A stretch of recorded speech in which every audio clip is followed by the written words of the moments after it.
Yes. आज अपन पढ़ रहे हैं यूनिट 4 दहन उज्ज्वला। कल जो आपको पढ़ाया था उससे आगे बढ़ते हैं। एक्सरसाइज 4.1 दहन। दहन में रासायनिक प्रक्रम जिसमें पदार्थ ऑक्सीजन से अभिक्रिया कर उष्मा देता है दहन कहलाता है। जिस पदार्थ का दहन होता है वह क्या कहलाता है? दायक। यानी जो पदार्थ जलता है उसको क्या बोला जाता है? दायक। जो नहीं जलता है उसे अदाय बोला जाता है। और दायक क्या है? एक प्रकार का ईंधन है, इसे ईंधन भी कहते हैं। इसके अलावा स्ट्रॉ, माचिस की तिलियां, मिट्टी का तेल, कागज, लोहे की कीलें, पत्थर के टुकड़े, शीशा आदि कुछ इकट्ठा कीजिए और इन्हें शिक्षक की उपस्थिति के अंदर आपको जलाना है। जो चीज जलती है वो दायक कहलाती है, जो नहीं जलती है वो अदायक कहलाती है। ये अपन एक टेबल बनाते हैं, प्रयोग के द्वारा सिद्ध करते हैं, प्रयोग करके देखते हैं। यह है पदार्थ। सबसे पहला है लकड़ी। लकड़ी को अपन ने जलाया, जलती है? बिल्कुल जलती है। तो ये क्या कहलाती है? दायक कहलाती है और अदा नहीं है, यानी कि नहीं है। ये है तो वो नहीं। कागज दायक है, जो नहीं जलती है वो अदा है।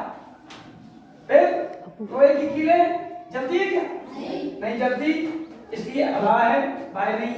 मिट्टी का तेल जलता है, क्या कहलाता है? दायक कहलाता है।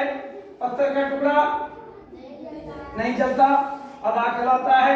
इसका ये मेरे हिसाब से इनफ्लेमेबल है, जलना चाहिए, फिर भी इसके बारे में मैं आपको कल बताऊंगा। आगे बढ़ते हैं। काष्ठ कोयला। काष्ठ कोयला जलता है, क्या कहलाता है? दायक कहलाता है। माचिस की तीली दायक कहलाती है और कांच का टुकड़ा अदा कहलाता है, यानी कि नहीं जलता। हाईली टेम्परेचर के ऊपर जलता है, जो अपने यहाँ पर संभव नहीं है, इसको अपन प्रयोग के द्वारा नहीं देख सकते।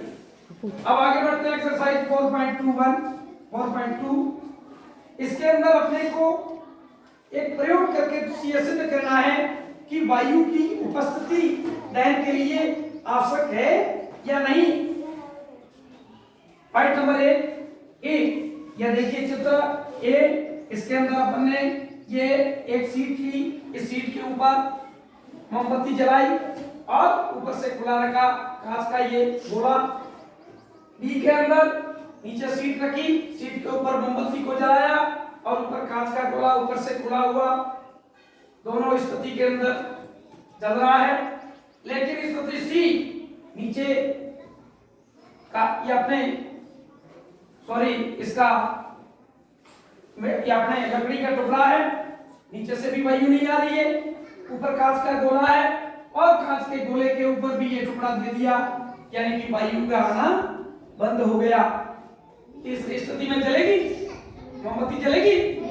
नहीं जलेगी, क्योंकि वायु की दहन के लिए वायु की उपस्थिति जरूरी। वायु नहीं है इसका मतलब दहन नहीं होगा। यह प्रयोग द्वारा सिद्ध हो गया कि दहन के लिए वायु की उपस्थिति आवश्यक। आज के लिए इतना ही, कल के लिए और आगे बढ़ेंगे। धन्यवाद।